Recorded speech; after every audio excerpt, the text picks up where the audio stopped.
Questions for Coach? Your thoughts on Kobe? Man, tough.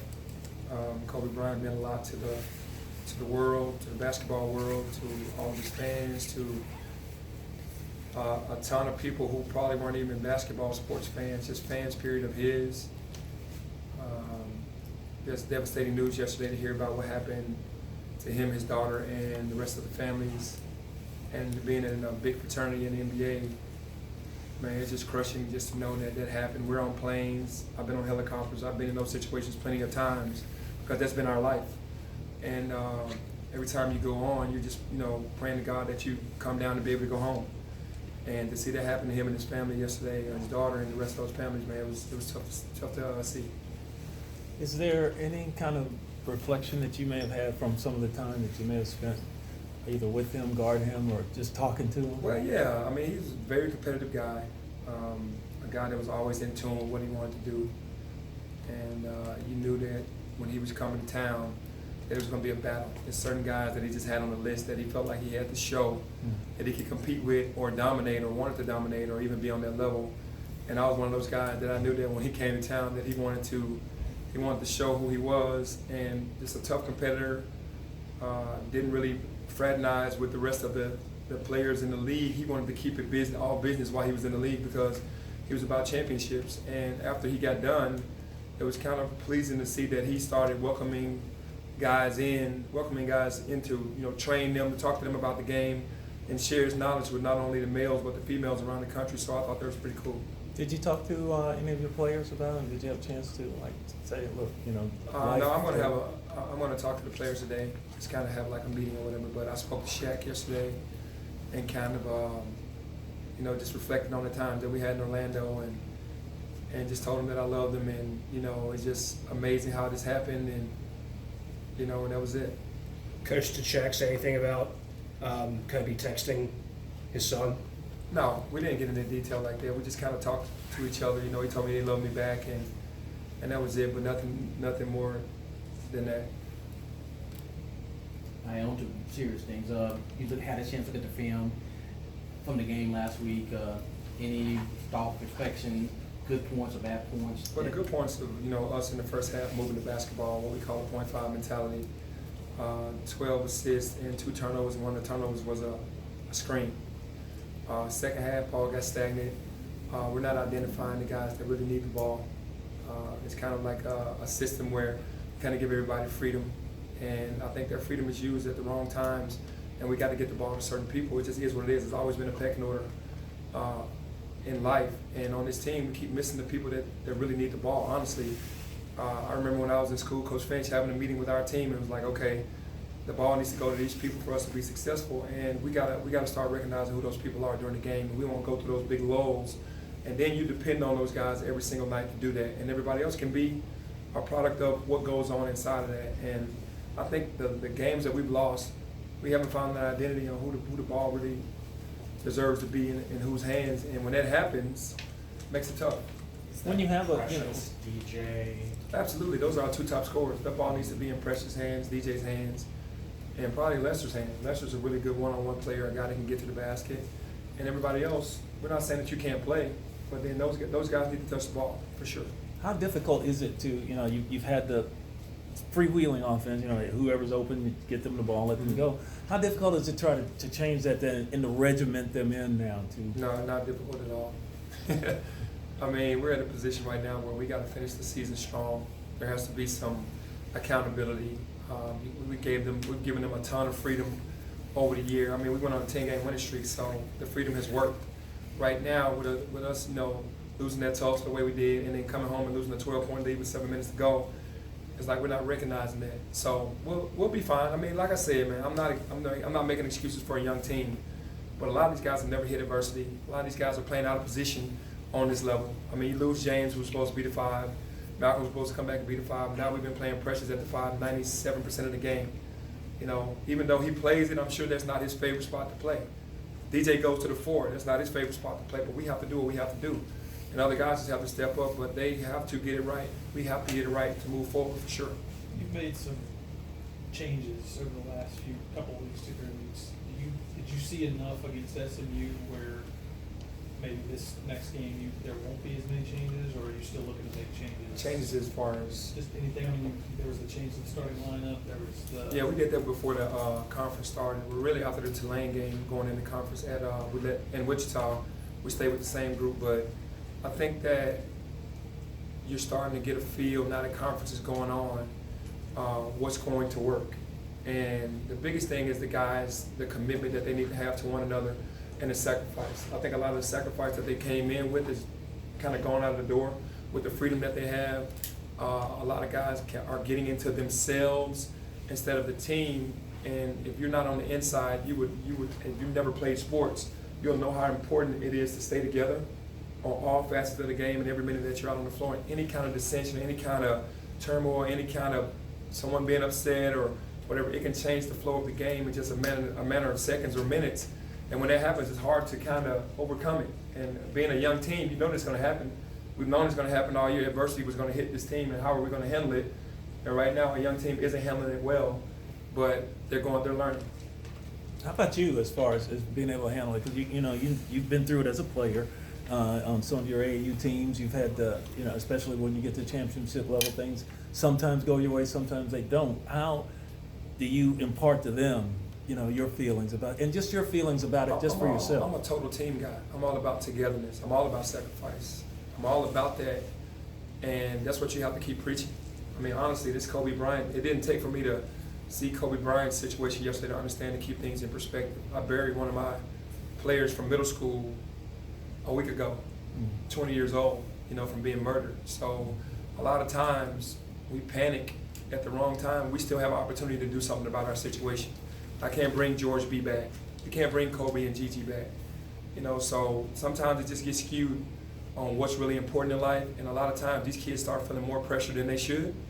Maybe from us, maybe from the fans, maybe from social media, and it becomes unfair, but that's life. This is teaching them how to grow up. But at the end of the day, it's basketball, and it can be fixed.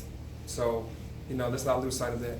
Hey, Penn, I know you say you're not a big numbers guy, but numbers do matter this time of year. The net, the ping pong, and most importantly, the top 4 seeds. Right now, you're number 6 in your seed. Mm-hmm. Have the players understand the gravity of not finishing outside the top 4 in the conference and improving the numbers? I don't think they understand. I think they're still kind of reeling and kind of like I said, they got to get back to sacrifice. I think we start understanding that. I think we have plenty of time to get this ship back right. I think the ship is waving, it's wobbly right now, but it's just going to take for everybody to just kind of put their own feelings to the side and just say, hey man, it only matters to win the game. That's it. That's what we need to do for the rest of the season. The tough part of the game Saturday, lead for most of the game, then come down that last 6 minutes. Was it so much the shots, or which were you more upset with, the shots or the turnovers down there at this team? I think the turnovers, and then like I said, the ball needs to find Precious. It needs to find Lester. We need Lester to get good looks at the basket, and we need Precious to get the ball. We really do. And the turnovers really hurt you because you're giving up shot opportunities. At the end of the day, you got these grad transfers and seniors and juniors playing against freshmen and sophomores, and when you give them any kind of room to see a weakness, they're going to attack it, and that's what they did. They got hungrier and hungrier once they saw our young team kind of fade. And again, letting the offensive end affect the defensive end at the end of that game like we did in Tulsa, it's just not a good deal. I think the kids want to play well. I think they just don't know how to get out of their own way. Once the game starts and things don't go their way, it's the adversity that's hitting them for the first time on this level. And like I said, there's a lot of basketball left. We're going to keep coaching, we're going to keep teaching, we're going to keep supporting, but the sacrifice has to come from everybody. Do you expect to keep using Boogie the way you did against SMU? Do you think he's kind of might be the answer to the revolving door that you had? He's an X factor for sure. He's a guy that we've needed pretty much all season, and he struggled when the league first started, conference first started, but he's the hardest worker on the team. So you root for a kid like that, and his hard work paid off, even though we got a loss. But I was happy for him, and he's a guy that we are going to be looking for to make plays for us. We've been looking for that all season, so now we're going to support that, and everybody else is going to have to support it as well. You mentioned, I guess the word you used was dissension, like just some turmoil in the locker room. Is that it's not turmoil. It's just with young kids, they don't know which way to turn. We got like freshmen. What I mean by turmoil is everything's not going to work your way. You just got to move on to the next play. So that's the problem with having a young team. Like when problems start to happen, they kind of go down instead of just moving on to the next play. And obviously, they've never been through it before. So, it's something that we have to keep working on. It's very tough to coach all freshmen and sophomores because you're going to deal with the ups and downs. And we knew adversity was going to hit, but they didn't. They thought everything was going to be peachy all year. You go on a 10-game win streak, they think it's going to be that way for the rest of the year. And we warned them, but it wasn't enough. Now that they're in conference, they see how serious it is. Do you look at your NCAA tournament resume, or do you have to just kind of put your head down and coach? No, I just put my head down and coach because I feel like if we can come together and do what we need to do, then we'll be fine. What changes do you notice in the players since you said they've started to realize what you meant by the adversity will come? Now that they've realized it, what changes do you see in them? Well, I think that automatically when you have these guys come in, they don't have the respect for Tulsa or SMU or UCF because those aren't the top teams that they've seen growing up that have been doing well. So once they get into the games, they start to see that these guys can really play. So you start to see them study tape more. Like, okay, maybe we got to start looking at more film without the coaches telling us what to do because they have a job to do as well. We gave them all iPads, and I'm sure they never watched games, but we watched plenty of film with them. But they have to do homework as well on the personnel and who they're facing. And I think they just took everybody for granted. And now that they're in the fire, it's like, man, this is tougher than we thought. So I have seen a change in that, studying more film. You mentioned the pressure on the players. Did the championship talk create more pressure on them or not? No, because in the beginning, we had the James and everything that went around that. Right. They're just thrown in the middle of it. They haven't done anything wrong. They're thrown in the middle of the number one player in the nation. It is gone, and possibly the number one pick in the draft is gone. You know how that can be gut wrenching and be like, man, what just happened? I lost Shaq when I was in Orlando, and I knew the magnitude of it. We all knew the magnitude of James leaving, but still, we have a season to play. But these are 18, 19-year-old kids.